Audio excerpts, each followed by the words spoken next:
සදහම් පිපාසයෙන් පෙරෙන සුවහසක් ලෝකවාසී සැදැහැති දනන්ගේ සිත් සතන් සදහම් ඔසුවෙන් සුවපත් කරවනු පිණිස යුරෝපයෙන් ඇදහැරෙන සදහම් අමාවැස්ස.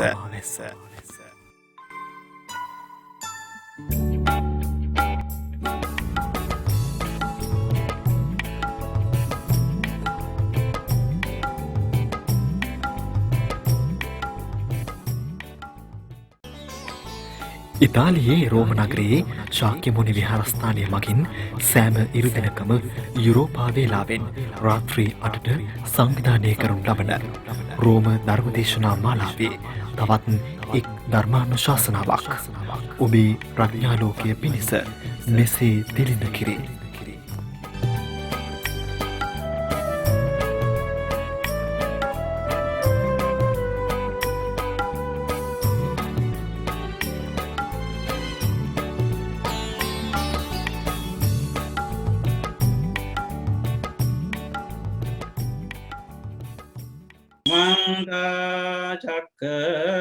චක්කවාලේසු අත්‍රා ගච්ඡන්තු දේවතා සද්ධම්මං මුනි රාජස්ස සුනන්තු සග්ග මොක්ඛදං ධම්මස්සවන කාලෝ අයං බදන්තා ධම්මස්සවන කාලෝ අයං බදන්තා ධම්මස්සවන කාලෝ අයං බදන්තා නමෝ තස්ස භගවතු අරහතෝ සම්මා සම්බුද්දස්ස නමෝ තස්ස භගවතු අරහතෝ සම්මා සම්බුද්දස්ස නමෝ තස්ස භගවතු අරහතෝ සම්මා සම්බුද්දස්ස ඒකායනෝ අයං භික්ඛවේ මග්ගෝ සත්තානං විසුද්ධියා ශෝක පරිද්දවානං සමතික්ඛමාය දුක්ඛ දෝමනස්සානං අත්තංගමාය ඥායස්ස අධිගමාය නිබ්බානස්ස සච්චි කිරියාය යදිදං චත්තාරෝ සතිපට්ඨානාති. ශ්‍රද්ධා සම්පන්න කාරුණික පින්වතුනි, රෝමේ ධර්මාශෝක විහාරස්ථානයේ ගෞරවනීය අපේ රාජකීය පඬිත කටුවන සිද්ධාර්ථ ස්වාමීන් වහන්සේගේ ආරාධනයත් උන්වහන්සේගේ කැපකිරීමත් උන්වහන්සේගේ මහන්සියත් උන්වහන්සේ දක්ෂතාවයත් නිසා අද වෙනකොට ධර්ම දේශනා 35ක් සංවිධානය කරලා පවත්වලා මේ පින්වත් පිරිසට ධර්මාබෝධය ලබා ගන්නට යම් කිසි මඟ පෙන්වීමක් ලබා දීලා තියෙනවා. ඒක අපි තාමත් අගය කරනවා. උන්වහන්සේට ඒ හැකියාව ඒ ශක්තිය තියෙනවා. ඒ අනුව මේ පින්වත් පිරිස උන්වහන්සේ වටා ගුණ වෙච්ච පිරිස අතිශයින්ම පින්වන්තයි පුණ්‍යවන්තයි. ඒ නිසා ඔබ වහන්සේ කරන මේ සේවාව අපි අතිශයින්ම අගය කරනවා. අද අපි වැඩි වෙලාවක් කාලය මිඩංගු කරන්නේ නැහැ. ඒකට හේතුව තමයි ඔබ දන්නවා අද වෙනකොට රාත්‍රී 9 විතර වෙනකොට අපේ ලාංකික පිරිස සූදානමින් ඉන්නවා මේ රටේ පවත්වන විශේෂ තරගයක් නරඹන්න. මේ රටේ ජීවත් වෙන අපි, මේ රටෙන් යැපෙන අපි, මේ රට නිසා අපේ දරුවන් පාසලට යනවා, දරුවෝ ඉගෙන ගන්නවා, අපි රැකියාව කරනවා, අපි විහාරස්ථාන හදාගෙන ඒවා රත්තු කරමින් අපේ ඇත්තන්ට ධර්මයෙන් අර්ථයෙන් අනුශාසනා කරනවා. ඔබගේ ජීවිතේ නගා සිටවන්නට මේ ඉතාලිය ඔබට විශාල දායකත්වයට ලබා දෙලා තියෙනවා. ඒ නිසා මේ ඉතාලියේ ජයග්‍රහණය ගැන ඔබ කුල කුලා බලා ඉන්න බව අපි දන්නවා. අපේ ප්‍රාර්ථනාවත් ඒකමයි. ඒක නිසා අපි වැඩි කාල වේලාවක් නොගෙනම මාතෘකාවට බහින්නයි බලාපොරොත්තු වෙන්නේ.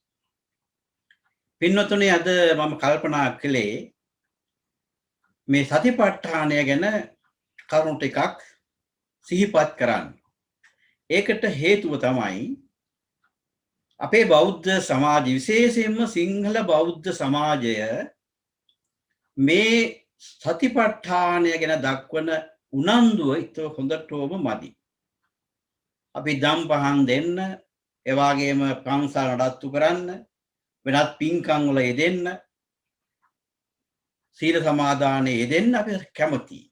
නමුත් සතිපට්ඨානය දිනු කිරීම භාවනාමය වශයෙන් මේ යන ගමන නිරවුල්ව යන්න තියෙන උනන්දුව කැපකිරීම ඉතාමත්ම අඩුයි. ඒක අඩුවෙන්ම තියෙන්නේ සිංහල බෞද්ධ සමාජය තුල. ඒක නිසා සතිපට්ඨානය පිළිබඳ අවබෝධයක් ලබා ගන්න එක හැම ආකාරයකින්ම ඉතාම යහපත්. ඔබ දන්නවා පින්වතුනි අපේ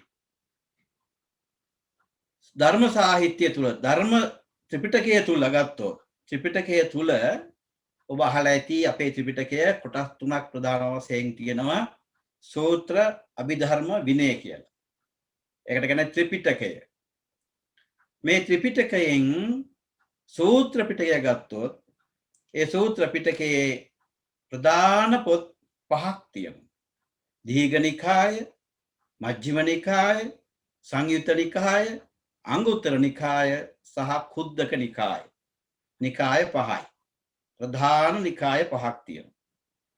මේ පහට ඇතුළත් දේශනා සූත්‍ර දේශනා ඔක්කොම එකතු කරොත් අඩු වැඩි නැතුව ගත්තොත් පින්වතුනි සූත්‍ර දේශනා තියෙනවා 17505ක්.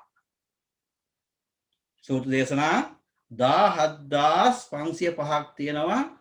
දීඝ නිකාය, මජ්ක්‍ධිම නිකාය, සංයුත්ත නිකාය, අංගුත්තර නිකාය කියන නිකාය හතරේ පමණක්. කුද්දක නිකායේ තියෙනවා පැත්තකින් තිබ්බොත්. කුද්දක නිකායේ පොහට ගාථාවන් තියෙන්නේ. ඒ වගේම සූත්‍ර තියෙනවා. විශේෂ සුත්ත නිපාතේ විශේෂ සූත්‍ර දේශනා 72ක් තියෙනවා. ඒවත් ගත්තොත් විශාල ප්‍රමාණයක්. කොහොම වුණත් අපේ ජීවිත කාලය ගත්තොත් අවුරුදු 50ක්ම යනවා එක දවසකට එක දේශනාව ගැන එක සූත්‍රයක් ගැන කතා කරොත් කියවන්න ගත්තොත් බලන්න ගත්තොත් අපිට දවස් අපේ ආයු කාලයෙන් මේ සූත්‍ර 17000 ගණන අවසන් කරන්න ගත වෙනවා අවුරුදු 48ක් විතර. එක දවසකට එක සූත්‍රයෙන් කියවුවා. එහෙම කියවන්න බෑ. සමහර තාම දිගයි. දීඝ නිකායේ එන සූත්‍ර 34න් ඒ තාම දිග සූත්‍ර තියෙන්නේ. දවසෙන් කියලා ඉවර කරන්න බෑ. වෙන වැඩක් නැත්තම් පුළුවන්. ඒ නිසා මේ මේ අපේ ජීවිතය තුළ මේ කාර්ය බහුල ජීවිතය තුළ මේක කවදාවත් එකවරක්වත් කියලා නිමා කරගන්න අපට අවසර නැහැ. ඉඩකඩ නැහැ. මම මේ කියන්නේ මේ ධර්ම සාහිත්‍ය විශාල එකක්, ගැඹුරු එකක්. අභිධර්ම පිටකේ වෙනම කියන්නේ 84000ක් ධර්මස්කන්ධයෙන් හරියටක් තියෙන අභිධර්ම පිටකේ 84000න් 42000ක්ම තියෙන පින්නොතින් අභිධර්ම පිටකේ. විනය පිටකයේ තියෙන 21000යි, සූත්‍ර පිටකයේ තියෙන 21000යි. ධර්මස්කන්ධ. ඒ ධර්මස්කන්ධ 21000ට අයිති වෙනවා දල වශයෙන් කිව්වොත් 17600කට වැඩිය සූත්‍ර දේශනා තියෙනවා. ඉතින් මේවා අපේ ජීවිත කාලය තුල කියවන්න ගත්තොත් දිනපතා දවසකට එකක් ගන්න කියවන්න ගත්තත් පින්නතුනේ අවුරුදු 50ක් විතර ගත වෙනවා මේ ටික කියවන්න. මම මේ එහෙම කියවන්නේ කිව්වේ දේශනා කරන්න මතක් කරන්න පින්නතුනේ අපි බොහෝ වෙලාවට මේ අගය කරන දේශනා කරන සූත්‍ර දේශනා ගත්තාම මේ සූත්‍ර 17505ම ගත්තොත් මේ සතිපට්ඨාන සූත්‍රය මහා සතිපට්ඨාන සූත්‍රය ඉතාම විශේෂ එකක්. වෙන කිසිම සූත්‍ර දේශනාවක් නැති ලක්ෂණ ගණනාවක් මේ සූත්‍රයේ තියෙනවා. ඒ සතිපට්ඨාන සූත්‍ර දේශනාව අඩුම තරමින් අපිට පුළුවන් වෙලාවට කියවන්න ඕනේ, ඉගෙන ගන්න ඕනේ, ධාරණය කරගන්න ඕනේ, මතක තියාගන්න ඕනේ, ඒ මදි පුහුණු කරන්න ඕනේ. භාවනාමය වශයෙන් පුහුණු කරන්න ඕනේ. මේ නැත්තම් අහලා ඇති කර්මස්ථාන ගැන. කර්මස්ථාන තියෙනවා 40ක්. ඒ 40න් 21ක්ම තියෙන්නේ මහා සතිපට්ඨාන සූත්‍ර දේශනාවේ. මහා සතිපට්ඨාන සූත්‍ර දේශනාවේ. මේ සූත්‍රය තියෙන්නේ දීඝනිකායේ. මහා වග්ගයේ 9 වෙනි සූත්‍රය. ඒක නිසා අපි පුළුවන් වෙලාවට මේ පොත හොයාගෙන මේ සූත්‍රය හොයාගෙන කියවන්න ඕන. කියවලා තේරුම් ගන්න උත්සාහ කරමු. බැරිම නම් ස්වාමීන් වහන්සේගෙන් විමසලා කරුණ හොයලා අන්තර්ජාලයෙන් කරුණ කියවලා මේක ඉගෙන ගන්න ඕන. මේක ඉතාමත්ම සුවිශේෂ වැදගත්ම දේශනාවක් තමයි සතිපට්ඨාන සූත්‍ර දේශනාව. මහා සතිපට්ඨාන සූත්‍ර දේශනාව. මේ තරම් වැදගත් සූත්‍ර දේශනාවක් අපි ඇයි අමතක කළා පසක තබලා මේ ගත කරන්නේ ඇයි කියන එක හිතා ගන්න හරි අමාරුයි. මම ඒක කිව්වේ සිංහල බෞද්ධ සමාජය පුදුම කම්මැලිකමක් දැක්වුවා මේ භාවනාමය මකට යන්න. දාන සීල පින්කම් වල යෙදුනත් භාවනා පින්කමට භාවනා කරන්න තියෙන උනන්දු හරිම අඩුයි. 1950න් පස්සේ තමයි පින්වතුනි මේ සතිපට්ඨාන දේශනාව ජනප්‍රිය වුණේ. 1950න් මෙහා. හැබැයි ඒක පටන් ගත්තේ සිංහල බෞද්ධයෝ නෙමෙයි බුරුම බෞද්ධයෝ. බුරුමේ ඉන්න ස්වාමීන් වහන්සේලා ගිහි පින්වත් පිරිස විශේෂ අවධානයක් යොමු කළා මේ සතිපට්ඨානය තමන්ගේ ජීවිතයට එක්කව කරගත්තා සම්බන්ධ කරගත්තා. අදත් ඒ නැත්තම් ඒ කෙරෙහි මහා පුදුම ලැබියාවක් කැමැත්තක් ඇතුව ක්‍රියාත්මක වෙනවා. අපිට ඒක එච්චරම දැනෙන්නේ නැත්තේ ඇයි? මට දැනෙන විදියට හිතන විදියට මේ සූත්‍රය කියවලා මේකේ තියෙන අන්තර්ගත ඉගෙන ගත්තොත් මේක වටහා ගත්තොත් පින්වත්නි ඔබට තේරෙයි මේ ජීවිතය තුලදීම අපිට මහා විශාල ගමනක් ඊටාම කෙටි කාලෙකදී යන්න තියෙන මඟ තමයි සතිපට්ඨාන සූත්‍ර දේශනාව. ඒකයි දේශනාවේ ඒකායනෝ අයං මග්ගෝ කියලා. මේක තමයි එකම මඟ. දැන් අලුත් ලතාවක් තමයි විලාසිතාවක් තමයි අපේ ඉතාලියේ ගත්තත් ලෝකයේ කොහේ ගත්තත් අපේ සිංහල බෞද්ධයෝ මේ නිවන් මඟ හොයනවා. වෙනදා නැති උනන්දුවකින් වමනාවකින් නිවන් මඟක් ගැන හොය ඉන්නවා. හැබැයි ඒ හොයන බොහෝ දෙනා වැඩි දෙනා හොයන්නේ මෙන්න මෙහෙමයි. මේ කාමභෝගී ජීවිතයක් ගත කරමින් අමුදරුවන් තනමින් රැකියාව කරමින් ගෙවල් තනමින් මුදල් එකතු කරමින් පස්කම් සැප විඳිමින් ඒකත් එක්කම නිවන් දකින්න පුළුවන් මාවතක් හොයන්නේ. ඉතින් මේක සම්පූර්ණයෙන් පටහැනි. මෙහෙම යන්න බෑ.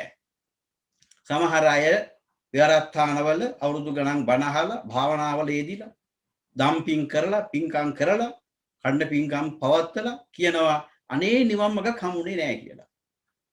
මේකම තමයි නිවන් මඟ කියලා සමහර අය විවිධ වැරදි සහගත මංගවල යනවා. ත්‍රිපිටකයට විරුද්ධ බුද්ධ වචනයට පටහැනි වෙනත් මාර්ග හොයාගෙන වෙනත් කල්ලි එක්ක සම්බන්ධ වෙලා අපේ අයගේ ජීවිත නාස්ති කරගන්න අවස්ථා හුඟක් තියෙනවා. එයාට එක එක දේශකයෝ දේශනා ඇවිල්ලා දේශනා කරමින් ඒ අයට මෙන්න මේක නිවන් මඟ මේකටයි බහින්න ඕන මේකයි කරන්න ඕන කියලා කියන මිසක ඒ මඟ අනුගමනය කරවන්න උනන්දු වෙන්නේ නැහැ. ඒ නිසා තාම පැහැදිලිවම කියනවා නම් බුද්ධ දේශනාව අනුව බුද්ධ වචනය අනුව පින්නතුනි එකම නිවන් මඟයි තියෙන්නේ. ඒක තමයි සතිපට්ඨාන භාවනා මාර්ගය. දන් දෙන්න ඕන, සීල රකින්න ඕන, පෙරහැර කරන්න ඕන, පන්සල හදා ගන්න ඕන, පන්සල දිනු කරන්න ඕනේ, ස්වාමීන් වහන්සේ උදව් කරන්න ඕනේ, පොත්පත් ලියන්න ඕනේ, ඔක්කොම කරන්න ඕනේ. ඒ අතරේ අපේ ජීවිතේට භාවනාමය කුසලය දිනු කරගත්තොත් ඔය කන්දොස් ක්‍රියාව නවත්තන්න පුළුවන්. සමහරු කලකිරලා ඉන්නවා, සමහරු විවේචනය කරනවා බණකින ස්වාමීන් වහන්සේලා අපට නිවන් මඟ කියා දෙන්නේ නැහැ කියලා. නිවන් මඟ කියන එක තම නැන පමණින් විමසා හොයලා බල පරීක්ෂා කරලා හොයා ගන්න ඕන එකක්. ඒක මේ මට තවත් ස්වාමීන් වහන්සේ ළමකට බලෙන් දෙන්න බෑ. අපිට පුළුවන් මඟ කියා දෙන්න. අපේ විතරක් නෙවෙයි තථාගතයන් වහන්සේ පවා බුදුන් වහන්සේ පවා දේශනා කළේ මම මඟ කියලා දෙන්නම්. ඒ මඟ යනවද නැද්ද කියන එක ඔබ තීරණය කරන්න. අක්ඛාතාරෝ තථාගතා. තථාගතයන් වහන්සේලා මඟ කියනවා විතරයි. ධර්මයේ හැසිරෙන්නවද නැද්ද කියන එක තීරණය කරන්න ඕන ශ්‍රාවකයා. නැත්තම් මේ පින්වත් පිරිස. අපි මේ දුතාම දුකසේ ලබාගත මේ මනුස්ස ජීවිතය ගැන හිතන්න. මේක වෙනද ගියා වගේ වෙන පාරවලම ගිහිල්ලා දැන් බොහෝලට අපි මේ සංසාර ජීවිතයේදී ගත්තාම පින්නතුනි අපි හැමදාම ගෙවල් හැදුවා, දරුවෝ හැදුවා, විවාහ වුණා, සල්ලිකත කරා, කෑවා, බිව්වා, නැටුවා, ඕව හැමදාම අපි කළා තියෙනවා. මේවට කියන අනුසෝතගාමී මාර්ගය. මේ මගේ කියලා නිවන් දකින්න බෑ. නිවන් දකින්න නම් පටිසෝතගාමී මාර්ගය යන්න ඕන. ඒකට තමයි මෙන්න මේ කියන ආනාපාන මේ සතිපට්ඨාන දේශනාව. ඉතාමත් ප්‍රයෝජනයි, ඉතාම ඵලදායි ඔබේ ජීවිතයට. අපි මේ අධ්‍යක්ීමෙන් දේශනා කරන්න කියා දෙන්නේ පින්නතුනේ මේ සූත්‍රය ඉතාමත්ම ගැඹුරෙන් හදාරන්න ඕන එකක්, ඉගෙන ගන්න ඕන එකක්, විමසා බලන්න ඕන එකක්. ඒක නිසා කිසි කෙනෙක් මේකට උකටලී වෙන්න එපා, කම්මැලි වෙන්න එපා. අවුරුදු ගණනාවක් ගිහිල්ලා හරි ගත කළා හරි මේ දේශනා මහා සතිපට්ඨාන සූත්‍රය මුල ඉඳන් අගට කියවලා හොයලා බලලා විමසලා ඉගෙන ගන්න. හැබැයි එපමණකින් සෑහීමකටපත් වෙන්න එපා. ඒ කියන මඟ අනුව ඔබේ ජීවිතය භාවනාමය පැත්තෙන් දියුණු කරන්න ඕන. මේ සූත්‍රයේ වැදගත්කම මම කියවන්නේ. සූත්‍ර දේශනා 17500කට වඩා ප්‍රමාණයක් තිබියදී කිසිම සූත්‍ර දේශනාවක පින්නතුනි කියලා නැහැ, දේශනා කළ නැහැ බුදුහාමුදුරුවෝ මේ දේශනාවෙන් ලැබෙන ප්‍රතිඵලය ගැන. මේ සූත්‍රයේදී විතරයි මුලින්ම මේ සූත්‍රයේ මුලත් අගත් දෙතනකම ඊටම අවධාරණයෙන්ම කියනවා මේ සතිපට්ඨාන දේශනාව වැඩුවොත් ඔබට මෙන්න මේ ප්‍රතිඵල ලබා ගන්න පුළුවන් කියලා උන්වහන්සේලා පැහැදිලි කරලා තියෙනවා. වෙන කිසිම දේශනා සූත්‍රයක එහෙම නැහැ. ඔක්කොම දේශනා තියෙන්නේ නිවන් දකින්න තමයි. මාර්ගඵල පුදවා ගන්න තමයි. නමුත් මේ සූත්‍ර දේශනාවේ විතරමයි කියන්නේ මේ සතිපට්ඨාන ඔබ වැඩුවොත් නිසක වශයෙන්ම ප්‍රතිඵල ලැබෙනවා. ලැබෙන්නේ මොනවද කියන එක ඉතාම පැහැදිලිව මේ සූත්‍ර දේශනාවේ මුලත් අගත් දක්වලා තියෙනවා. ඒක සයිතාව වටිනවා. එතකොට ඔබ දන්නවා දැන් කුද්දක නිකාය ගැන මම අඩුවෙන් කතා කරේ. මොකද කුද්දක නිකායේ පොත් 15ක් පින්නතුනි. ඒවා සමහර පොත් පසු කාලීනයි කියලා තමයි හිතන්නේ. ඒ කොහේට කොහම වුණත් මේ දීඝ නිකායේ තියෙන මහා සතිපට්ඨාන සූත්‍රය දක්වන්නේ දීඝ නිකායේ තියෙන එක නංගල තියෙන මහා සතිපට්ඨාන සූත්‍රය කියලා.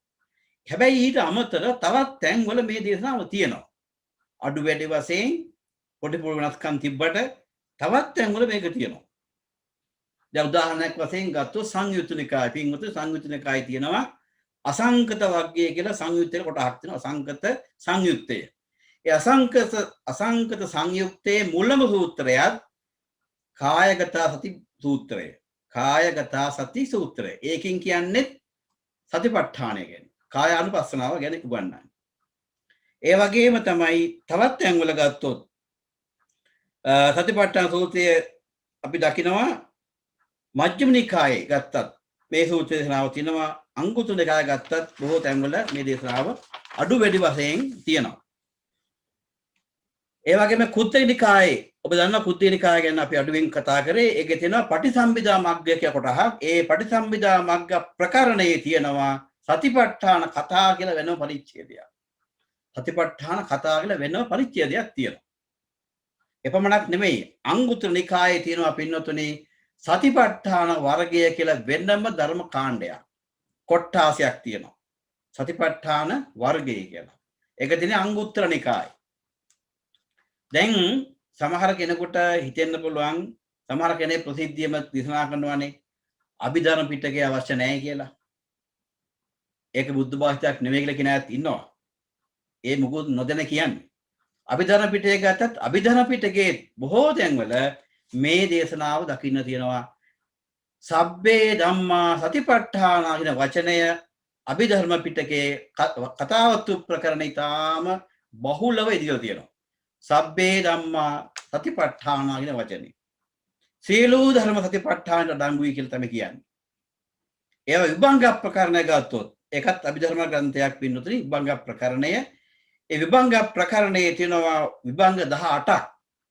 ඒ විභංග 18න් එකක් තමයි සතිපට්ඨාන විභංගය. විභංග ප්‍රකරණයේ එන විභංග 18න් එකක් සතිපට්ඨාන විභංගය. එපමණක් නෙවෙයි. කතාවත්තු ප්‍රකරණේ මම මුලින්ම මතක් කළා. සබ්බේ ධම්මාන සතිපට්ඨාන වචනේ බොහෝ තැන්වල කතා වෙලා තියෙනවා. එපමණකුත් නෙවෙයි.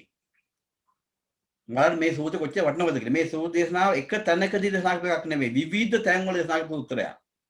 එක අවස්ථාවකදී තරන විවිධ අවස්ථාවල දේශනා කරපු දේශනාවක් මේක. තේරවාදී පොත්පත්වල පමණක් නෙවෙයි ඊට අමතර මහායානිකයන්ගේ පොත්පත්වල මේ දේශනාව ගැන සඳහන් වෙලා තියෙනවා. මේ දේශනාව තියෙනවා. ඒක හරි වැදගත්. මොකද මහායාන පොත්පත් ගත්තාම අපේ තේරවාද පොත්පත් වල තියෙන සූත්‍ර දේශනාවල සම්මිත හරි අඩුයි. නමුත් මහා සතිපට්ඨාන සූත්‍ර දේශනාව මහායානිකයන්ගේ පොත්පත්වල දක්වලා තියෙනවා. මම උදාහරණයක් වශයෙන් කිව්වොත් පින්නත බලන්නවා ප්‍රඥා පාරමිතා කියන පොත ගැන අහලා ඇති. ප්‍රඥා පාරමිතාව මහායානිකයන්ගේ ප්‍රධානම ග්‍රන්ථය. ඒ ග්‍රන්ථයේම මේ සතිපට්ඨාන දේශනාව තියෙනවා. එපමණක් නෙවෙයි. මහා සාංගිකයන් කියලා කොටක් හිටියා. මහායාන කුලකයට අයිති මහා සාංගිකයන්ගේ පොත්පත් අතර එක සූත්‍රයක් තමයි ඒකායන සූත්‍රය. ඒකින් කියන්නේ සතිපට්ඨානය ගැන. මහා සාංගිකයන්ගේ ඒකායන සූත්‍රය. එපමණකුත් නෙවෙයි. ඔබ අහලා ඇති සමහර විටක මේ සර්වාස්ත්‍යවාදීන් කියලා කොටහක් ඉන්නවා මහායානිකයන්ගේ. සර්වාස්ත්‍යවාදීන් කියලා. ඒ අයගේ තියෙනවා මේ සූත්‍රයේ එම්ම නමින්ම තියෙනවා. ස්මෘති ප්‍රත්‍යවස්ථාන කියන වචනේ හැමම තියෙනවා. ඉතින් මේකෙන් අපි තේරුම් ගන්න ඕනේ මේ සූත්‍ර දේශනා කොයිතරම් වැදගත්ද? මොනතරම් බහුලව පාවිච්චි කරලා තියෙනවද? යෙදිලා තියෙනවද? යොදාගෙන තියෙනවද? අතීතයේදී ගුරුවරු එවාගේ මහා විහාර වංශික ස්වාමීන් වහන්සේලා, රහතන් වහන්සේලා, පුරාණ ස්වාමීන් වහන්සේලා, ගිහි පින්වතුන් ඉතාම ගෞරවයෙන් මේ සූත්‍ර දේශනාව දේශනා කළා තියෙනවා. හැමෝම බාර අරගෙන තියෙනවා. හැමෝම පිළි අරගෙන තියෙනවා. කිසි විවාදයක් නැතුව හැමෝම මේක අනුගමනය කරලා තියෙනවා. ඒ නිසා අපි මේ සූත්‍ර දේශනාව ඉතාමත් හොඳින් කියවන්න ඕනේ. ඊළඟට මේ සතිපට්ඨාන කියන වචනය ගත්තොත් මේක දෙවිදියකට පුළුවන් කඩන්න. අපි බොහෝ තැන්වල මේක කියා දීලා තියෙන්නේ තනි වචනයක් හැටියට. සතිපට්ඨාන. නැත්නම් අපි බෙදලා දක්වලා තියෙන්නේ සතිපට්ඨාන කියන වචන දෙක හැටියට. සති එක වචනයක්, ප ဋ ාණ තව වචනයක්. ඔහොම තමයි අපි සාමාන්‍යයෙන් වැඩි දෙනෙක් වැඩි වෙලාවකට බහුල වශයෙන් අපි දේශනා කරන්නේ කියා දෙන්නේ මේ විදිහට. හැබැයි ඊට අමතරව පින්නතුනේ මේක බෙදන්න පුළුවන් තව ක්‍රමයක් තමයි සති ප ဋ ාණ විතරක් නෙවෙයි. ඊට අමතරව තියෙනවා සති උප ဋ ාණ කියලා වචනකුත්. සති ප ဋ ාණ සති උප ဋ ාණ දෙකම තියෙනවා. සති ප ဋ ාණ සති උප ဋ ාණ.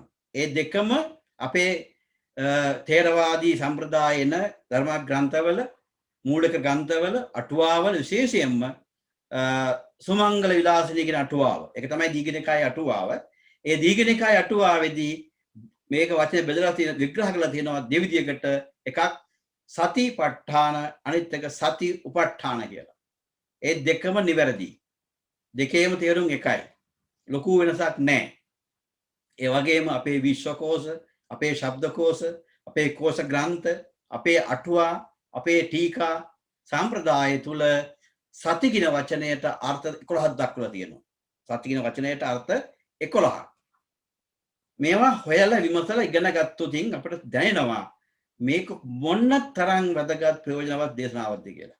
ඒ නිසා සතිපට්ඨාන සූත්‍රය තාමත්ම කරුණාවෙන් කියවලා විමසිල්ලෙන් කියලා නුවණින් කියවලා මේක පුහුණු කරන්න ඕන එක. මම කිව්වා මේකෙදී මේ සූත්‍ර දේශනාවේදී විතරයි බුදුහාමුදුරුවෝ පළමුවෙන්ම මේක වැඩුවොත් මේ භාවනාව කරගෙන ගියොත් මෙන්න මේ ප්‍රතිඵල ටික ලැබෙනවාය කියලා මූලික දේශනාවේදී මුල් අවස්ථාවේදී දේශනා කළා තියෙනවා.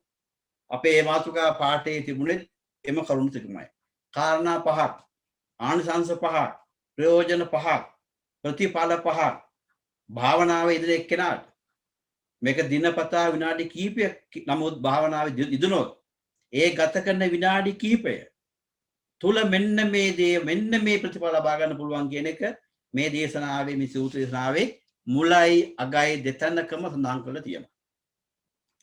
ඊළඟට මේ දේශනාව සිද්ධ කරන්නේ ඔබ සමහරටක මතක ඇති අහලත් ඇති කුරු රටදී බුදුහාමුදුරුවෝ කුරු රට කම්මාස ධම්ම කියන නියංගම කියන්නේ පිටිසර ගමක් කියන එකයි. පිටිසර ගමක්. ඒ ගමේ තමයි මේ දේශනාව පවත්වලා තියෙන්නේ. ඉතින් කම්මාස ධම්ම කියන වචනයත් හරි වැදගත් වචනයක්. මේක අටුවාවේ විස්තර කරලා තියෙනවා මේ වචනය ගැන. මේ නගරේ මේ නම ආවේ කොහොමද කියලා. මේ නගරේ මේ ගමේ නියංගමේ හිටියා පොලිසාදී චණ්ඩියෙක්. එයාගේ නම තමයි එයාගේ නමක් අපි දන්නේ නැහැ කියන්නේ පොලිසාදියා කියලා. අටුවාව කියනවා එයාගේ තිබිච්ච ලක්ෂණයක් තමයි දෙපා වල කබර හැදිලා අපි කියන විදිහට කබර හැදිලා වන කැලල් හැදිලා තුවාල වෙච්ච කෙනෙක්. එතකොට වන මේ කැලල් වලට සහ කබර වලට කියන වචන තමයි කම්මාස පාලියෙන්. ඒ ලක්ෂණ තිබිච්ච නිසා ඒ පුජ්‍යල හැඳින්නුවා කම්මාස කියන නමින්. ඒ පුජ්‍යල দমনය කරපු නගරය තමයි මේ නියංගමේ තමයි මේ පොලිසාදයා මේ ඡණ්ඩ මිනිසයා দমনය කරපු නගරය තමයි කම්මාස නියංගම කියලා කියන්නේ. කම්මාස ධම්ම කියන්නේ দমনය කළා කියන එකයි. එතකොට මේ කම්මාස නැමැති පොලිසාදයා দমনය කරපු නගරය තමයි ගම තමයි මේ දේශනාව සිදු කරපු නගරය. මේ දේශනාව පින්වතුනි තව වැදගත් දෙයක් තියෙනවා. බුදුහාමුදුරන් වහන්සේගේ දේශනා බොහෝ වෙලාවට පරිසත් එක්ක සම්බන්ධයි. ඒ ගමේ ඒ පළාතේ ඒ අවස්ථාවේ ඉදිරිපත් වෙන අය අනුව දේශනාවේ හැඩතල වෙනස් කරලා තියෙනවා. එකම දේශනාව වුණත් එහෙම වෙලා තියෙනවා. මේසා විශාල ගැඹුරු දේශනාවක්. මේ සතිපට්ඨාන දේශනාව උන්වහන්සේ කුරුරටදී තමයි දේශනා කරලා තියෙන්නේ. ඒ කියන්නේ කුරුරට හිටපුවයි තා බුද්ධිමත් පිරිසක්. භාවනාවල ලැබි පිරිසක්. භාවනා වෙදිච්ච පිරිසක්. භාවනාවේ උනන්දුවක් තිබිච්ච පිරිසක්. ඒගොල්ලෝ දන් නොදුන්නන්නේ දන් දුන්නා භාවන සීල සමාදන් වුණා. නමුත් වැඩි කැමැත්තක් වැඩි උනන්දුවක් තිබුණේ භාවනාවට. ඒ නිසා පේනවා මේ නගරයේ දේශනා සාසියක් අපේ ත්‍රිපිටකයේ තියෙනවා. අපේ බණ පොත්වල තියෙනවා.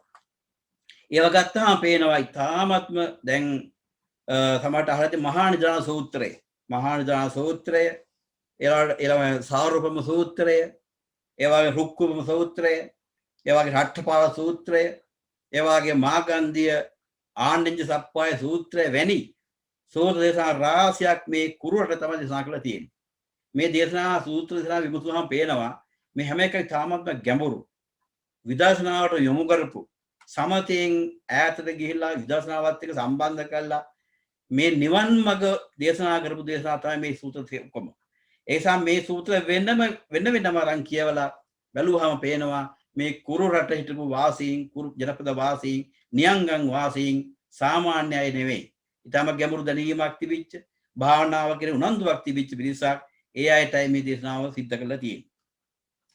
දැන් ඊළඟට මම සිහිපත් කරන්න පින්නතුනේ මේ දේශනාවේ මුලත් අගත් පැහැදිලිවම දේශනා කරලා තියෙනවා යම් කිසි කෙනෙක් මේක පටන් ගන්න මෙහෙමයි අවුරුදු 7 ඉඳලා අවුරුදු 7 අවුරුදු 6 අවුරුදු 5 අවුරුදු 4 අවුරුදු 3 අවුරුදු 2 එක අවුරුද්ද මාස 7 මාස 6 මාස 5 මාස 4 මාස 3 මාස 2 මාස 1 අඩ මාසය සතිය එමය පිළිවෙල තියෙන්නේ.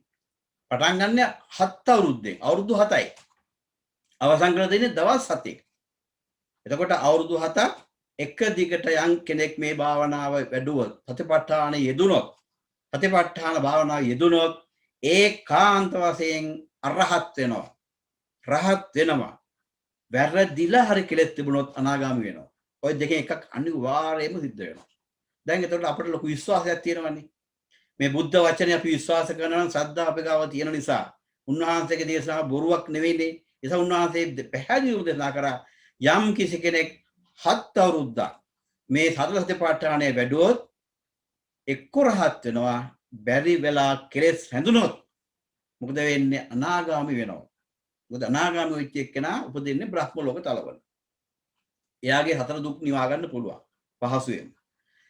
ඉතින් අවුරුදු 7ක් හෝ 6ක් හෝ පහක් හෝ හතරක් හෝ තුනක් හෝ දෙකක් හෝ අවුරුද්දක් හෝ මාස 7ක් හෝ මාස 6ක් මාස 5ක් හෝ මාස 4ක් මාස 3ක් මාස 2ක් මාසයක් හෝ අඩ මාසයක් දින 15යි එහෙම නැත්නම් සතියක් හරි මේ භාවනාව වැඩුවොත් ඒකාන්ත වශයෙන් රහත් වෙන්න පුළුවන් නැත්නම් අනාගාමී වෙන්න පුළුවන්.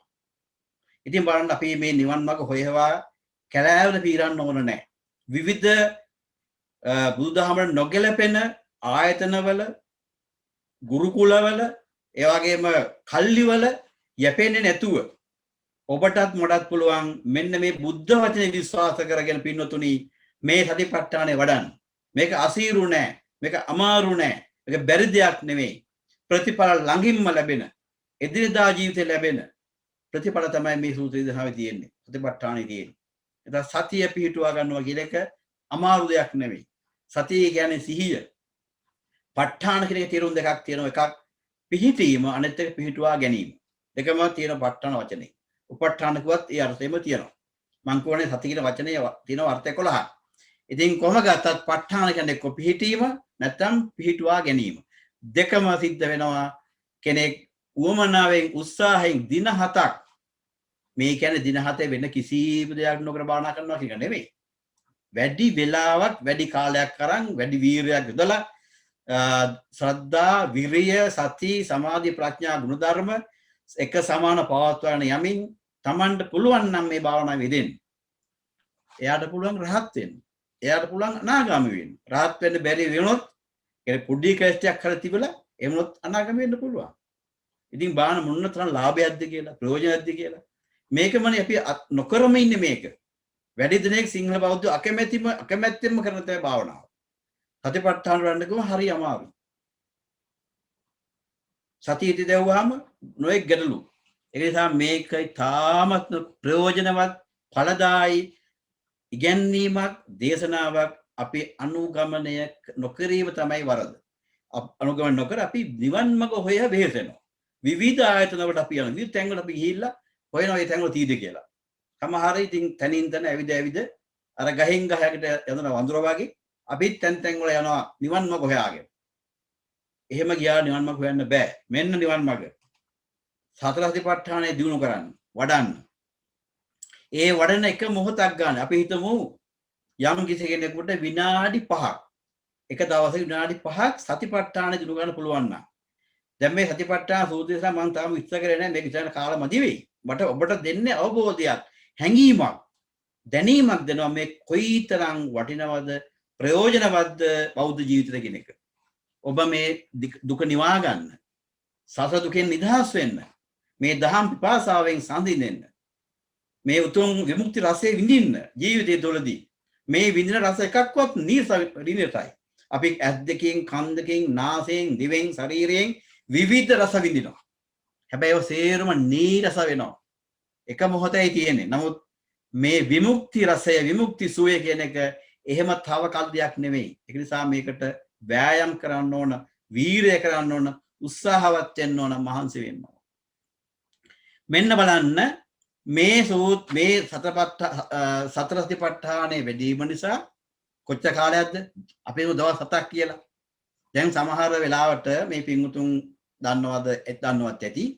සමහර රටවල් වල විශේෂයෙන් ඇමරිකාවේ ප්‍රංශ රටවල් වල භාවනා මධ්‍යස්ථාන තියෙනවා. විශේෂ භාවනා මධ්‍යස්ථාන. ඒ තැන්වල සති ගණන්, මාස ගණන්, සති 2 3 ලංකාවෙත් තියෙනවා. එක දිගට භාවනාවට යෙදෙන, ඒ වගේම කර්මස්ථාන සුද්ධ කරන, ඒ වගේ ධර්ම දේශනා පවත්වන, මඟ කියා දෙන, අවවාද දෙන ගුරුවරු ඉන්න ස්ථාන වල තියෙනවා.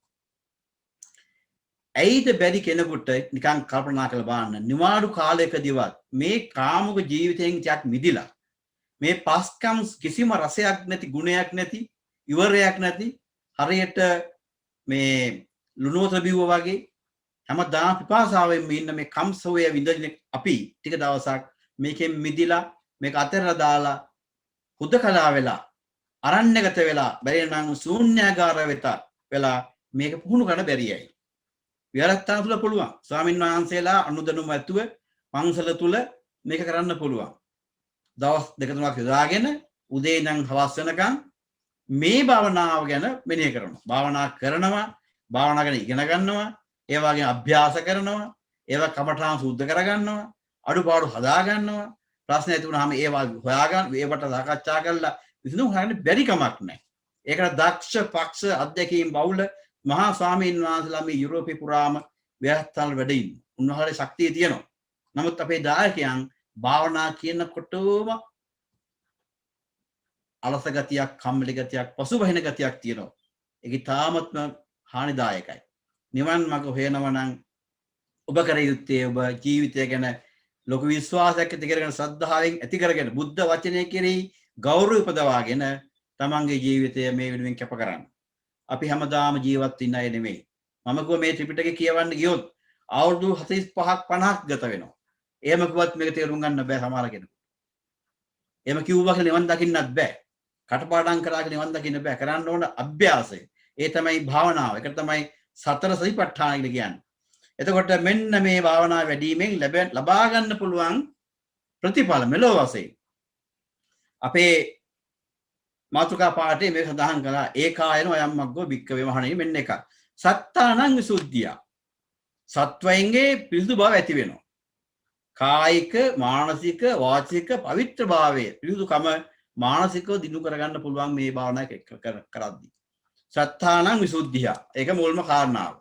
දෙවෙනි එක තමයි සෝක පරිද්ධානං සමතික්ඛමාය.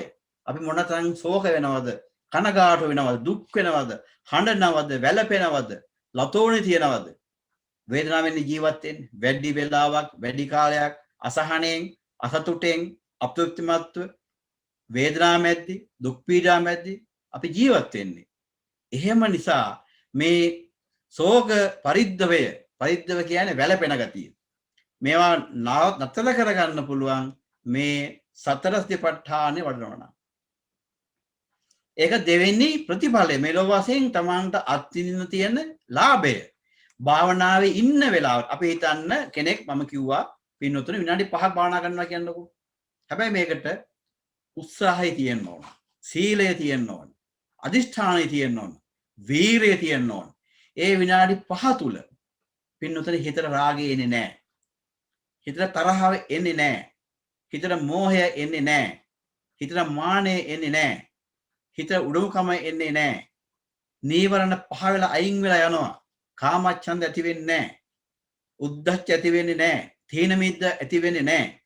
තමන් අභිමානයෙන් යුක්තව මේකට යමුණාම එම විනාඩි 5ම තමන්ගේ ජීවිතේ මේකින අත්දැකීම් ලබන්න පුළුවන්. ශෝක උදුර දාන ගන්න පුළුවන්, පරිද්දවයන් අයින් කර ගන්න පුළුවන් ජීවිතයෙන් භාවනාවේදී දින අවස්ථාවේදී.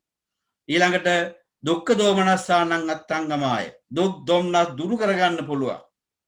අපි දන්නවා මේ ඉතාලිය වුණත් අපේ සිංහල බෞද්ධයන් දිහා බලලා පේනවා ඒ අය බොහෝම ප්‍රශ්න මැද්දේ ඉන්නේ. විවිධාකාර අර්බුද හදාගෙන, ප්‍රශ්න හදාගෙන දුක් වෙවි, කනගාටු වෙවි, බයෙන්, සැකෙන්, ඒ වගේම අසහනෙන් මිදිලා මිරිකලා ජීවත් වෙන අය වැඩිපුර ඉන්නේ. සතුටින් ඉන්න අය හමු වෙන්නේ නැහැ අපිට.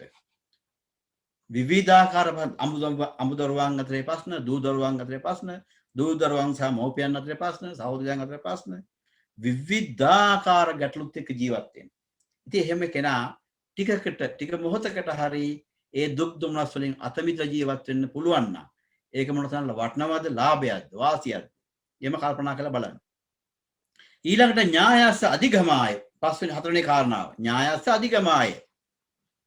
ඒක තමයි ආර්ය අෂ්ටාංග මාර්ගයට බැස ගන්න පුළුවන්.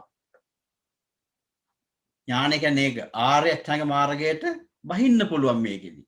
සීල සමාධි ප්‍රඥා දිනු කර ගන්න පුළුවන්. ඒක පස්වෙනි ලාභය මෙලොව වශයෙන් අපිට ලැබෙන. ඊළඟ තමයි නිබ්බානස සච්චි කිරියාය. නිවන් දකින්න පුළුවන්. නිවනත් අපි පින්නතුනේ දකින්න ඕනේ, ලබා ගන්න ඕනේ, විඳ ගන්න ඕනේ මේ ජීවිතේදී. පරලෝකදී ලැබෙන නිවනක් ගැන බුද්ධ ධර්මයේ උගන්වන්නේ නැහැ. අනිත් සීල වගන් වල නිෂ්ඨාව තියෙන්නේ පරලෝක ජීවිතේදී. බුදුදහමේ නිෂ්ඨාව තියෙන්නේ මේ ජීවිතේදී. ඉතින් නිවන අදාළ මේ ජීවිතේට. මෙන්න මේ කියන ආනිසංස පහ, මේ ප්‍රතිඵල පහ ලබන්න කවුද කැමති? ඇයි අපි අකමැති වෙන්නේ? අපි ඕන දරුවෙක් කැමති, ඕන කෙනෙක් කැමති මේ ප්‍රතිඵල ඉඳ ගන්න මේ ජීවිතේදී. එහෙමනම් අපි කරන්න ඕන මොකද්ද? සතර සතිපට්ඨානෙ වඩන්න ඕන. සතර සතිපට්ඨානය තාමත්ම ගෞරවයෙන් වඩන්න ඕන. එතකොට මේවා ඒකාන්ත වශයෙන් ලැබෙනවා. කොච්චර කාලයක්ද? අඩුතරමින් දවස් 7ක්. මේ කියලා නෑ පැය 7ක් කියලා නෑ. වරු 7ක් නෙවෙයි. දවස් 7ක් මේ වෙනුවෙන් කැප වෙලා ක්‍රියාත්මක වෙන්න පුළුවන් නම් ඔබේ ජීවිතයට විශාල ලාභයක්. නිවන ලං වෙන්න පුළුවන්. නිවෙන්න පුළුවන් අවස්ථාව තමයි මේ සතර සතිපට්ඨානය වඩන එක. ඉතින් මේ සූත්‍රයේ මම කිව්වා කර්මස්ථාන 21ක් ගැන ඊටාම දීර්ඝ වශයෙන් විස්තර තියෙනවා. ඒවා එක දවසකින් දෙකකින් කියවලවත් විමසලවත් දේශනා කළවත් ඉවරයක් ගන්න පුළුවන් දේවල් නෙවෙයි. මම මේ කරන්නේ මතු පිටින් මේක ඇති වැදගත්කම ප්‍රයෝජනය ඵලදායීතාව මේ ඇත්තට කියා දෙන එක. ඒ ඇත්ත තමයි මේක කරගන්න ඕනේ. මේක මම කරා කියලා ඔබට වැඩක් වෙන්නේ නැහැ. ඒ නිසා මේක මට හොඳයි මම කරා. ඒ නිසා තම තමන් හිතන්න ඕනේ. පච්චත්තවේතබ්බෝ කියන්නේ තම නැන පමණින් කල්පනා කරලා කරන්න ඕන දෙයක් මේක. එතකොට දැන් මේ සතර සතිපට්ඨාන දේශනාව ගත්තොත් මහා සතිපට්ඨාන සූත්‍රය ගත්තොත් ඒකේ වෙනවා හතරක්. සතිපට්ඨාන හතරක්. කායානුපස්සන, වේදනානුපස්සන, චිත්තානුපස්සන සහ ධම්මානුපස්සනාව කියලා. මේවා අහලා තියෙනවා වචන වශයෙන්. වචන වශයෙන් දන්න නමුත් අර්ථ වශයෙන් දන්නේ නැහැ. මොකද්ද කායානුපස්සනාව කියන්නේ කියලා ඇහුවොත් කියන දන්නේ නැහැ. වේදනානුපස්සනාව කියන්නේ මොකද්ද ඇහුවොත් කියන දන්නේ නැහැ. හැබැයි වචනේ දන්නවා. අපි පාඩම් කරගෙන අහලා කියලා කියවගෙන පාඩම් කරන් කියනවා. එච්චරයි. ඊළඟට තව එකක් තමයි වැදගත් දෙවෙනි මේක. මේ සූත්‍රය ගොඩනගපු විදිහ හරි පුදුමයි. හරිම හිතනවා පුදුමාකාර සතුටක් දැනෙනවා මේ සූත්‍රය ගොඩනගිච්ච විදිහ දිහා බැලුවාම. තථාගතයන් වහන්සේ අපේ බුදුහරන් වහන්සේ තාම ක්‍රමානුකූලව කිසියම් ප්‍රතිපදාවක් ඇතුව පියවරක් ඇතුවට පියවරෙන් පියවර කොහොමද මේ භාවනාව දියුණු කරන්න කියන එක මේ මහා සතිපට්ඨාන සූත්‍රය තාමත්ම ගැඹුරින් දේශනා කරලා තියෙනවා. පටන් ගන්නෙම ආනාපානසති භාවනාවෙන්. පටන් ගන්නෙ ආනාපානසති භාවනාවෙන්. ආනාපානේ හරි පහසු භාවනාවක්. කිසි විදමක් නැහැ, කිසි මහන්සියක් නැහැ, පාඩම් කරන දෙයක් නැහැ, මතුරන දෙයක් නැහැ, ගාථා කියන දෙයක් නැහැ, මොකක්වත් නැහැ. තියෙන එකම දේ තමයි තමන්ගේ ආස්වාස ප්‍රස්වාස වාතය ගැන උනන්දුවෙන් ඉන්න එකයි, අවධානයෙන් ඉන්න එකයි, ඒ දිහා බලාගෙන ඉන්න එකයි තියෙන්නේ. දැනගෙන ඉන්න එකයි තියෙන්නේ. ඒක ඉතින් කාර්යයක් නෑ මේ විස්තර කරන්න. ඒකට විශේෂ ඉරියව්වක් තියෙනවා අනිවාර්යයෙන්ම.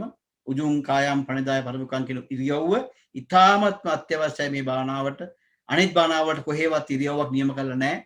නමුත් ආනාපානසති භාවනාවට අනිවාර්යයි මේ ඉරියව්ව. ඒ අවශ්‍ය පියවර අවශ්‍ය වෙන ඒකාන්ත වශයෙන්ම. ඉතින් ආනාපානයෙන් පටන් ගත්තාම බලන්න ආනාපානය තමන් තුල තියෙන දෙයක්. අපි හැමෝම හැම සත්වයක්ම මේ ආස්වාස ප්‍රස්වාසය කරනවා. හැබැයි සතියෙන් නෙමෙයි. එක දෙයම තියෙන මේ નિરાයාසයෙන් කරන. අපි නිදාගෙන හිටියත් අවදියෙන් හිටියත් වැඩ කළත් නැතත් කොහොම හිටියත් අපි ආස්වාස ප්‍රස්වාසය කරනවා. ඒ කියන්නේ හුස්ම ඉහළට ගන්නවා පහළට හෙලනවා. එහෙම නොකරන ජීවත් වෙන්න බෑ. ආහාර නැතුව දවස් 7ක් විතර ඉන්න පුළුවන්. නමුත් හුස්ම නොකරන ජීවත් වෙන්න බෑ බොහෝ කාලයක්. විනාඩි කිහිපයක් ඉන්න බෑ. මිය යන්න ඕන. ඒ නිසා හුස්ම ගන්න එක අපි කොහොමද කරනවා. මේ නිරන්තරයෙන් කරන ස්වාභාවික සිද්ධ වෙන මේ ක්‍රියාවලියට සතිය යොදගත්තොත් සතිය කියන්නේ සිහිය. සිහිය යොදෙව්වොත් එතන විශාල සංසිඳීමක් ඇති වෙනවා තමන්ගේ ආස්වාස ප්‍රස්වාස වාතය ගැන. මේක කයක්. මේක සංස්කාරයක්. ඒ සංස්කාරයේ ස්වභාවය, අනිත්‍ය ස්වභාවය, දුක්ඛ ස්වභාවය, අනාත්ම ස්වභාවය දකින්න පුළුවන් ආනාපාන භාවනාවේ යෙදෙන කෙනාට. ඒ නිසා ආනාපානෙන් පටන් සරලයෙන් පටන් ගන්න. ඉතින් පටන් අරගෙන ඊට පස්සේ දෙවෙනි පියවර ඉරියාපත භාවනාව නැත්නම් කාණ්ඩය ඉරියව් ගැන යෑම් ඊම් ඉදුම් හිටුම් ඉරියව් ගැන ඊළඟ භාවනාව. මොකද දැන් සමහර අවස්ථාවලදී අපිට අහන්න ලැබිලා තියෙනවා, ඇහිලා තියෙනවා මේ සක්මන් භාවනාවක් බුද්ධ ආගමේ නැහැ කියලා. ඒක සම්පූර්ණයෙන්ම වැරදි. මොකද ඉරියාපත භාවනාවේදී සක්මන් භාවනාවෙන් ලැබෙන ආනිසංස මොනවද කියන එක ඉතාම ලස්සනට පැහැදිලි කරලා තිනවා මේ පැහැදිලි කරලා තිනවා මේ මහා සතිපට්ඨාන සූත්‍රය දනාවේ. ඒ කියවන්නේ ඉරියාපත කාණ්ඩය කිව්වහම ඔබට තේරුම් ගන්න පුළුවන් මොනතරම් වැදගත්ද කියන එක මේ සක්මන් භාවනාව. ඔද අපි දකින්න වැඩි බොහොම දකින්න පුළුවන් ඔබට මේ ක්‍රීඩා කරන ක්‍රීඩකයෝ. ක්‍රීඩා කරන කලින් ඇඟ උණුසුම් කරගන්න උත්සාහ කරනවා. විවිධ අභ්‍යාස කරනවා. දැන් ක්‍රිකට් ක්‍රීඩාව ගත්තත් පාපන්දු ක්‍රීඩාව ගත්තත් හැම ක්‍රීඩාවකම ඒ ක්‍රීඩකයෝ ක්‍රීඩාවට බහින්න කලින් ඇඟ උණුසුම් කරගන්න, ඇඟ නිරෝගීමත් කරගන්න, ශක්තිමත් කරගන්න, හිත නිවා ගන්න යම් යම් අභ්‍යාස කරනවා. උණුසුම් කරගන්න කරනවා. අන්න ඒ වගේ තමයි සක්මන් භාවනාව එහෙම එකක්. ඒ භාවනාවේ ඉන්නකොට අනිත් භාවනාවට විශාල අනුග්‍රහයක් ලබා දෙනවා. ඉතින් ඒකේ ආනිසංස විශාල වශයෙන් මේ දේශනාවේ සඳහන් වෙලා තියෙනවා කියලා බලන්න. ඊළඟට පටන් ගන්නේ තුන්වෙනි අවස්ථාව තමයි තුන්වෙනි පියවර තමයි සම්පජඤ්ඤ පබ්බේ කියලා කියන්නේ පබ්බේ කියන්නේ කාණ්ඩය කියන එක තමයි මුදියක් නෙවෙයි. ඒ තුන්වෙනි පියවර ඊළඟ පියවර පටික්කුල මනසකාර පබ්බේ කියලා කියන්නේ මේ පියවර මාලාව දිහා බලුවම පේනවා පියවරෙන් පියවර සරල මට්ටමේ ඉඳලා ටිකෙන් ටික ගැඹුරට යන විදිහට මේ නාම රූප ලෝකය ගැන පංචස්කන්ධය ගැන පංචස්කන්ධය ගැන අනිත්‍ය දුක්ඛ අනාත්ම භාවනාව යන විදිය ඉතාමත් නිර්වෘල්ව පැහැදිලිව විස්තර වශයෙන් සාකච්ඡා වෙනවා මහා සතිපට්ඨාන සූත්‍ර දේශනාව. ඒක නිසා පින්නතුනි ඒක ඔබ තමන්ගේ ජීවිතයට අත්පොතක් කරගන්න. මේ වෙච්ච මේ සම්බන්ධ ලියවිච්ච පොත්පත් ඕනතරම් තියෙනවා. පොතක් ලංකාවෙන් ගෙන්නගෙන ඒක අත්පොතක් බවටපත් කරගෙන බස් එකේදී දුම්රියේදී වැඩපළේ නිවාඩු ලැබිච්ච එක මේ කියවන්න. ඉස්සර නිකන් කියවන් යන්න. එතකොට තේරෙන එකක් නැහැ. වරින් වර කීප වතාවක් කියනකොට මේක තේරුම් ගන්න පුළුවන්. වටහා ගන්න පුළුවන්. බැරිම දෙයක් වුණොත් පන්සලේ ස්වාමීන් වහන්සේගෙන් අහගන්න පුළුවන්. ඒක තමයි ඔබ දන්නවා මේ පංචස්කන්ධ ගැන කියනකොට බහලා ඇති රූප වේදනා සංඥා සංකාර විඥාන කියලා ස්කන්ධ පහක් ගැන බහලා තියෙනවා. බලන්න මේ ස්කන්ධ පහ කොහොමද යොමු කරලා තියෙන කියලා සතිපට්ඨානයට. හරි වැදගත් නැක් එතන. කායानुපස්සනාව කෙලින්ම රූපස්කන්ධය සම්බන්ධයි. කායानुපස්සනාවෙන් කරන්නේ රූපස්කන්ධය පිළිබඳ විමසා බැලීමක්. නිකම්ම නෙවෙයි. අනිත්‍ය දුක්ඛ අනාත්ම වශයෙන් විදර්ශනාවට යොමු කරලා දකින්න අවශ්‍ය මඟ පෙන්වීම මේ දේශනාවේ සඳහන් කරලා තියෙනවා. මහා සතිපට්ඨාන සූත්‍ර දේශනාව. දෙවෙනි එක තමයි අපි අහලා තියෙන වේදනානුපස්සනාව. ඒ වේදනානුපස්සනාවෙන් කරන්නේ වේදනාස්කන්ධය ගැන. රූප වේදනා දෙවෙනි එක. වේදනාස්කන්ධය ගැන. වේදනාස්කන්ධය කියන්නේ චෛතසික 52කින් එකක් තනිකර. ඉතා ශක්තිමත් එකක්. ටික බලවත් එකක්. ඒ ස්කන්ධය ගැන භාවනාවේ දෙන්නේ වේදනානුපස්සනා භාවනාවේදී. ඊළඟට ඔබ අහලා දෙනවා චිත්තානුපස්සනාව ගැන. චිත්තානුපස්සනාව සම්පූර්ණයෙන්ම විඤ්ඤාණස්කන්ධයකට භාවනාව යොමු වෙන්නේ. එතකොට රූප වේදනා සංඥා සංකාර විඥාන කියන අන්තිම ස්කන්ධයකට තමයි කතා කරන්නේ.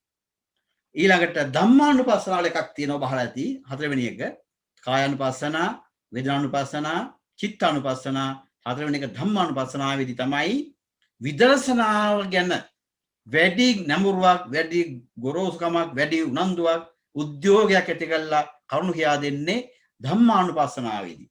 ඒ කියන්නේ සංඥා ස්කන්ධයයි සංකාර ස්කන්ධය ගැන කරුණු කියා දෙනවා. එතකොට මේ රූප වේදනා සංඥා සංකාර විඥාන ස්කන්ධ පහ ගැනම සතිපට්ඨානයේ තුල අඩංගු වෙලා තියෙන කරුණු. ඒ නිසා මේක ත්‍රිලක්ෂණ භාවනාවට අඩංගුයි. විදර්ශනාවට යොමු කරන්න පුළුවන්. සමතේ නගින්න පුළුවන්. සමතේ ස්ථිර නැති වුණත් සමතේ තුල ඉඳගෙන ඒ තුලින් විදර්ශනාවට බැහැගෙන මේ සංස්කාර ලෝකයේ අනිත්‍ය ස්වභාවය දකින්න පුළුවන්කම තියෙන මේකේ. ඒ නිසා මේ භාවනා මාර්ගය අතිශයින්ම වැදගත් භාවනා පිළිවෙතක්.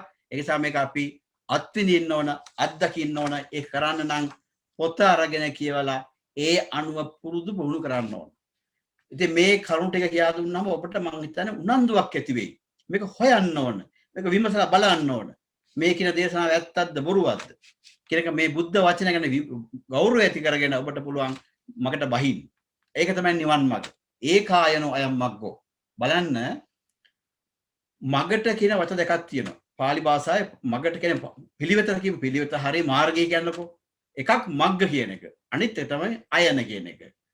අයන කියන එක එකතු කරාම තමයි ඒකායන වෙන්නේ. එකම මගයි. ඒකායන.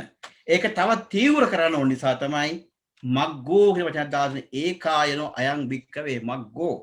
ඒ නිසා මේක ඉතාමත්ම ගැඹුරු, ඉතාම ප්‍රයෝජනවත් පළල් අර්ථයක් තියෙන, ඉතාමත් ප්‍රයෝජනවත් ජීවිතයකට නිවන් දකින්න උත්සාහ කරන අපිට මේක ඉතාම පුහුණු පුරුදු කරන්න පුළුවන් නම් ඒක ඉතාමත් හොඳයි. ඒ වගේම තමයි පින්නොත් මතක තියාගන්න ඕනේ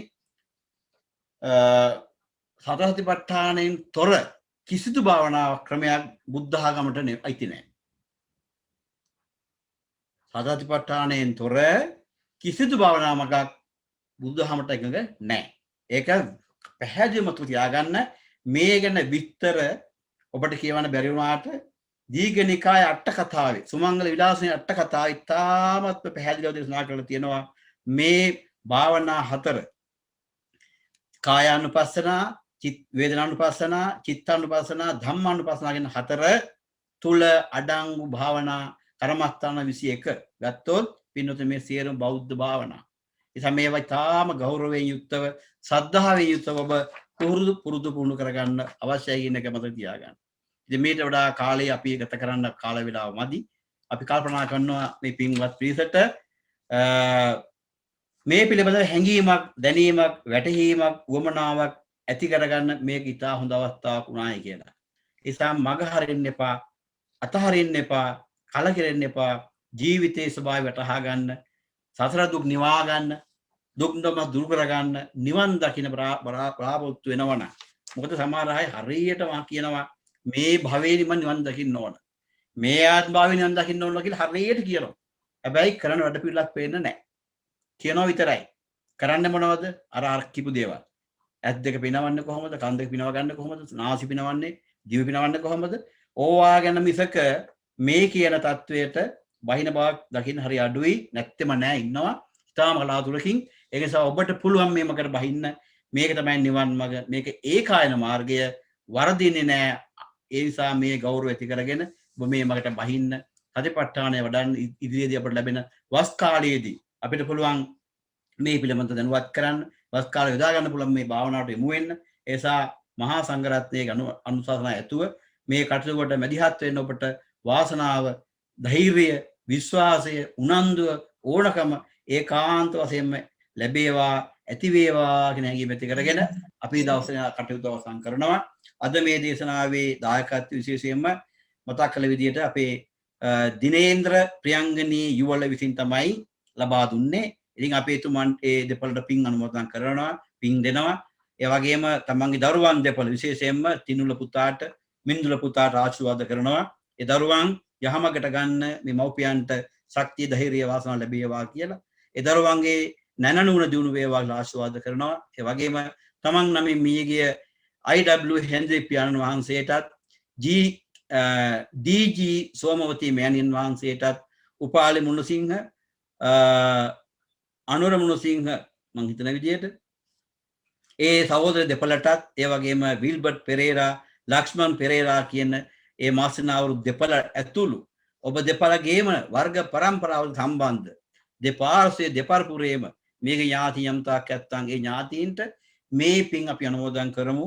අපිත් මේ පින් අනුමෝදන් වෙලා මේ සසර දුකින් එතර වෙන්න ඒ අයටත් අපටත් මේ පින්කම්, මේ උසස් උදාර පින්කම, ධර්ම දානමය කුසලය ඔබ මේ දුක් මහන්සි වෙලා, වෙහෙස මහන්සි වෙලා, උපයාසපයා ගන්නා මිලමුදල් යොදවලා මේ දෙන ධර්ම දානමය පින්කමෙන් කුසලය ඔබට ඒකාන්ත වශයෙන් අත්පත් වේවා. ඔබේ ජීවිතය ආලෝකවත් වේවා, පැහැපත් වේවා. ඒ වගේම සමාජ ජීවිතය තමන්ගේ රැකිරක්ෂාවන් ආරක්ෂා වේවා. අවසානයේ දෙවියන්ටත් ඔබටත් අපටත් එකම දහම් සභාවකදී උතුම් නිවන් සම්පත් අවබෝධ කරගන්න මේ උතුම් ධර්ම දේශනාව පාරමිතාවක්ම වේවා කියන හැඟීම ඇති කරගෙන අපි දෙවියන්ටත් මීගයටත් ගාථාවන් සිහිපත් කළ පින් අනුමෝදන් කරමු. ඉදං මේ ඥාතිනං හෝතු සුඛිතා හොන්තු ඥාතයෝ. ඉදං මේ ඥාතිනං හෝතු සුඛිතා හොන්තු ඥාතයෝ. ඉදං මේ ඥාතිනං හෝතු සුඛිතා හොන්තු ඥාතයෝ. එතාවතාචම්මේහි සම්බදං පුඤ්ඤ සම්පදං සබ්බේ දේවා අනුමෝදන්තු සබ්බේ භූතා අනුමෝදන්තු සබ්බේ සත්තා අනුමෝදන්තු සබ්බ සම්පත්ති සිද්ධියා. අපි හැම කෙනෙකුටම උතුම් තිසරණ පිහිටෙන් උතුම් අමාමා නිවන් සුවය සඳහා මේ පින්කම පාරමිතාවක් වේවා කියන හැඟීමෙන් සාදුනාදයක් පවත්වා පින් අනුමෝදන් වෙන්න. තෙරුවන් සරණයි.